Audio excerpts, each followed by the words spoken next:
যে দেখুন একটা গাছ, মূল গাছটাকে কিভাবে পেঁচিয়ে একটা লতা ধীরে ধীরে উপরে উঠেছিল। এটা সেই উপর পর্যন্ত কিন্তু যে লতাগুলো পচে গেছে আর হয়তো বা দেখা যাচ্ছে না আমাদের, খেয়াল করে দেখুন। এই গহীন বনে না আসলে এই সব কিছু আসলে যে আল্লাহর এই অনন্য সৃষ্টিগুলো দেখা কখনোই সম্ভব হতো না। 15-20 মিনিট।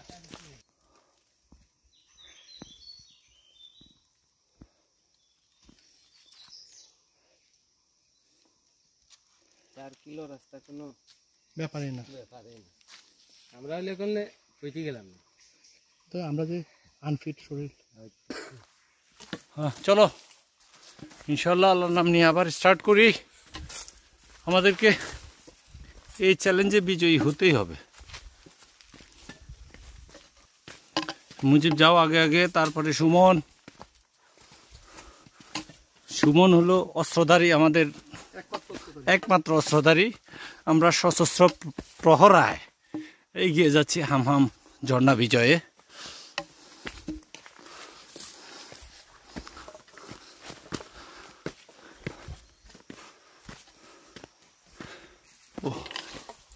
জিলানি ভাই আসতেছে, পিছনে আমাদের লজিস্টিক সাপোর্ট নিয়ে আসতেছে ধীরেন্দ্র। ও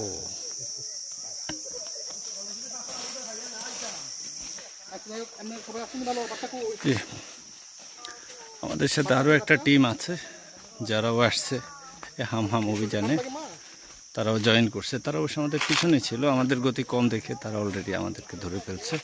এখন আবার আমাদেরকে পাহাড়ের উপরের দিকে উঠতে হবে। এই গহীন বন বনানির ভিতরে আমাদেরকে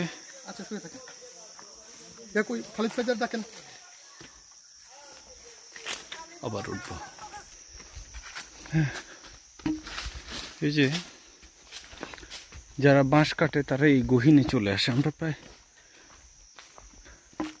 বনে 2-2.5-3 কিলোমিটার গহীনে কিন্তু যে চলে এসেছি। এই জায়গায় তারা আসে কিন্তু যে জীবিকার সন্ধানে বাঁশ কাটতে।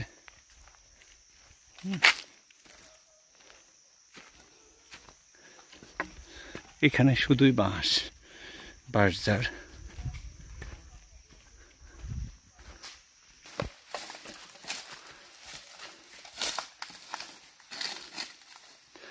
বাঁশ কেটে বেঁধে নিয়ে যাচ্ছে, আরো আসতেছে। ওরা কিন্তু বনের অনেক গভীরে।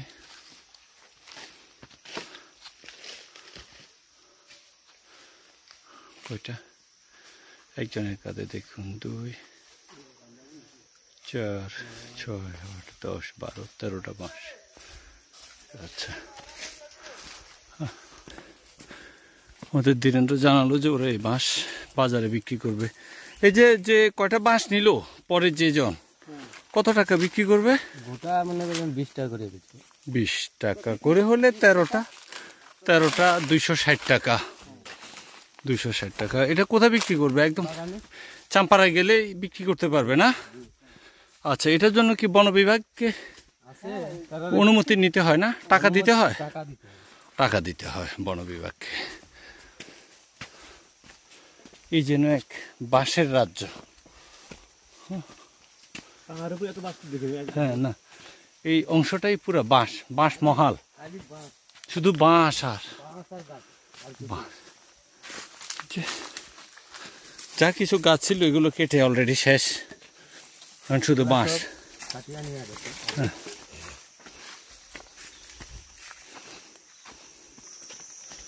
কঠিন এই জার্নি, আসলে যে অনেক কঠিন জার্নি। আর তাপমাত্রা দিনের দৈর্ঘ্য যত বাড়ছে তাপমাত্রাও তত বাড়ছে। আমরা তারপরেও এগিয়ে যাচ্ছি আমাদের লক্ষ্যপানে। ইতিমধ্যে আমরা 3টি জায়গায় দাঁড়িয়ে রেস্ট নিয়েছি।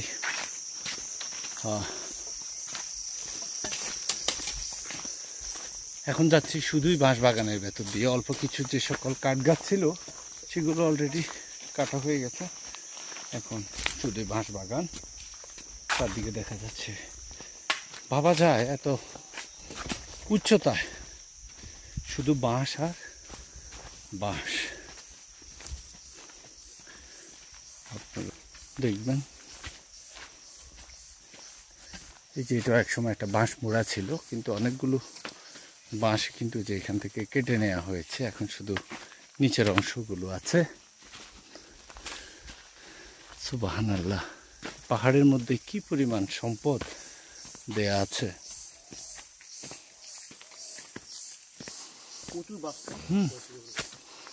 শুধুই বাঁশ। আমাদের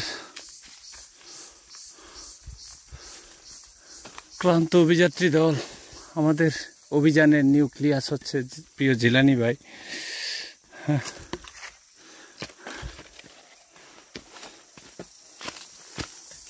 হ্যাঁ জিলানি ভাই বলেন, কেমন লাগতেছে? খুবই ভালো লাগতেছে। হ্যাঁ, ট্রেকিংটা কি? চমৎকার।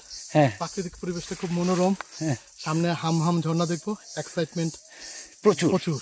এটা আর কি। ইনশাআল্লাহ ভালো একটু লাগবে। পরিশ্রমটা একটু বেশি, এটা তো স্বাভাবিক, কিছু দেখতে এটা হলে, থাকবে। সুন্দর কিছু দেখতে হলে কিছুটা পরিশ্রম তো করতেই হবে। আচ্ছা, অনেক ধন্যবাদ। ইনশাল্লাহ চলুন প্রিয় দর্শক শ্রোতা বন্ধুরা, আপনাদেরকে নিয়ে যাচ্ছি আমরা হামহামের দিকে। আমরা হামহাম দেখব আর আপনাদেরকে হামহাম দেখাবো।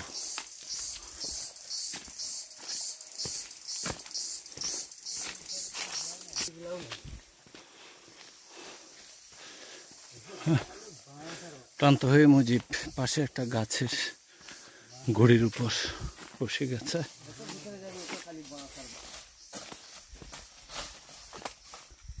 এই বাঁশবন যে কত গভীর হতে পারে, যে কি ঘন, মানে এই যে শুধু বাঁশ আর বাঁশ, মনে হয় যে এই বাঁশ তো কোনো দিন শেষ হবে না।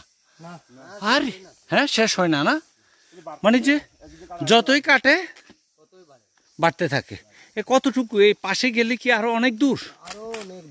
আর এই সেই ভিতরেও যায় বাঁশ কাটতে। হ্যাঁ, তো এখানে গেলে বিভিন্ন বন্য জানোয়ার, জন্তু জানোয়ার আক্রমণ করে না? কখনোই কোনোদিন কেউ আহত হয়েছে? বন্য শুকর বলছিলেন যে আপনি, বন্য শুকর আছে, দূরে থাকে না? তো শুকর মাঝে মধ্যে শিকার হয়, শিকার ধরতে পারে না, নিয়ে যায় ও খাসিয়ারা ইয়ে করে না? আচ্ছা, আমরা তো ওই যে খাসিয়া পুঞ্জিও দেখতে যাব, টিপরা পাড়াও দেখতে যাব। আমরা এই যে আইলাম যে এই ডাইন পাশে গেলে, আচ্ছা আচ্ছা, কইলে নিয়া দেখাই দিবে। হ্যাঁ ফটো আলারে কইলে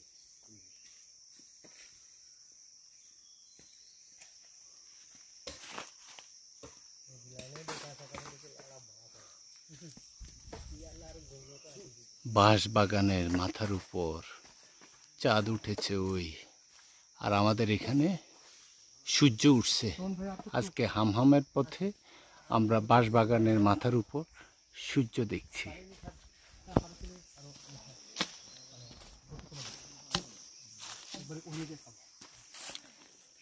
হাতে দে, হাতে দিতে কইছে, কথাটা কইলাম। ওদের দেখতো, ওদের দেশ না। না এবার এবার কিবরিয়া ভাই আপনার অনুভূতি বলেন। জি, আসলে হচ্ছে যে আমরা খুব টায়ার্ড অলরেডি। প্রায় 1 ঘন্টা আগে আমরা স্টার্ট করি। এই প্রথম যে স্টার্টিং যে পয়েন্টটা কলাবন, সেখান থেকে স্টার্ট করে আমরা প্রায় 2.5 কিলোমিটার 3 কিলোমিটার চলে এসেছি, ট্রেকিং করছি এই পাহাড়ের উপরে। ছড়াই উঠে পেরিয়ে এর মধ্যে আমরা 3বার রেস্ট নিয়েছি। এটা আমাদের চতুর্থ স্টপেজ। এখানে কিছুটা নাস্তা করে নিব।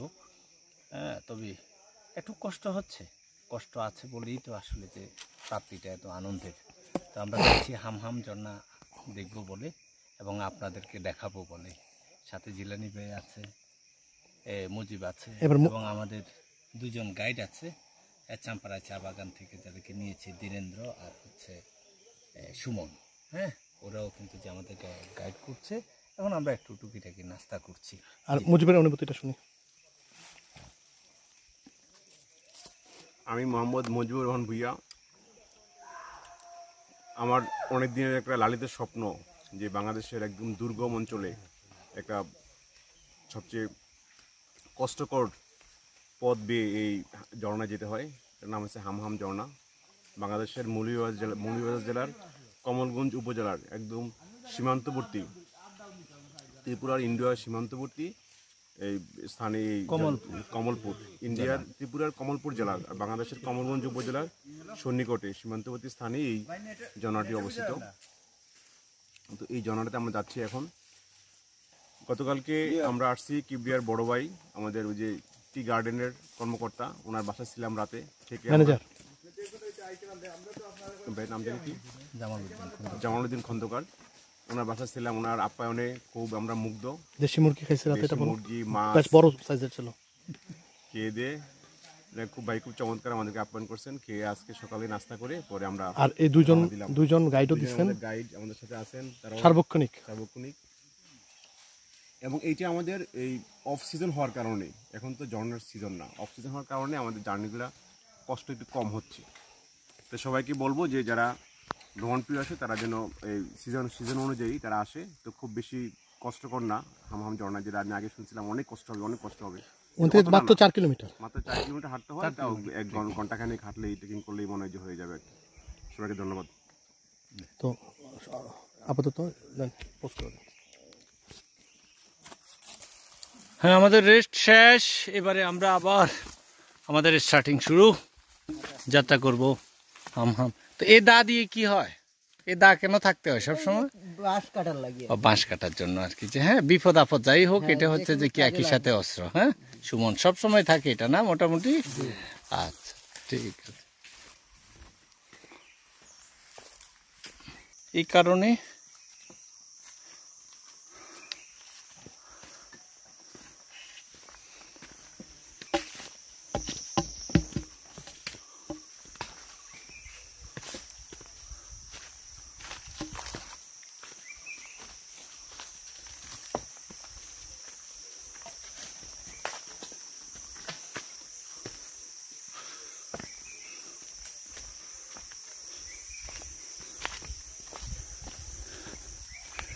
একটু বাতাস, একটু বাতাস আছে। কি শান্তির পরশ, বসন্ত বাতাস। হাম, এই যে বাতাস।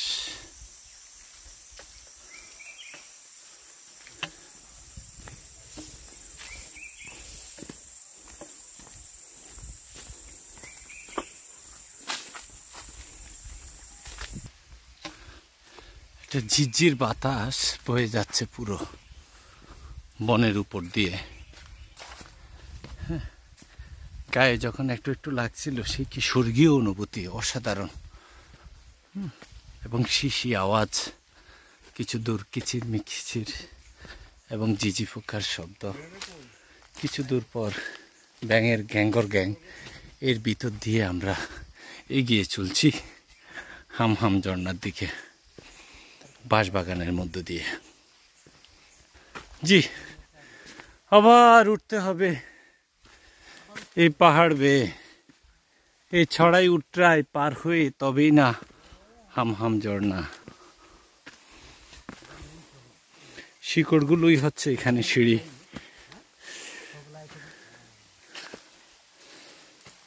একটু হ্যাঁ না, এটাই যে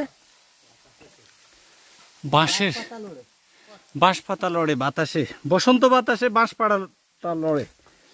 হ্যাঁ জি,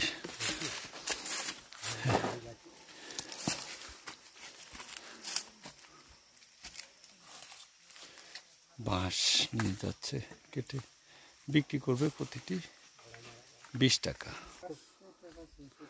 মানে এক বান্ডেল। ও, 500-600 টাকা বিক্রি করা যাবে। ভিডিও করি না আমরা। ওহো, ঠিক আছে। এই যে এক গাছের উপরে আরেকটা গাছ, ওটা অশ্বত্থ উঠে গেছে। অশ্বত্থের উপরে, অশ্বত্থের ভিতরে এটা। হ্যাঁ, আগের গাছটা কি ছিল? এটা তো বট গাছ। এটা তো বট গাছ। হ্যাঁ, বট গাছটা ওটাকে গ্রাস করে ফেলছে। কি গাছ? আগেরটা কি সেগুন গাছ? না, সেগুন গাছ না, সেগুনের পাতা তো অনেক মোটা হতো। এটা বোঝা যাচ্ছে না, কিন্তু এই পুরোনো গাছটার উপরে বট গাছ আস্তে আস্তে উঠে তাকে ঘিরে ধরেছে এবং গ্রাস করে ফেলছে।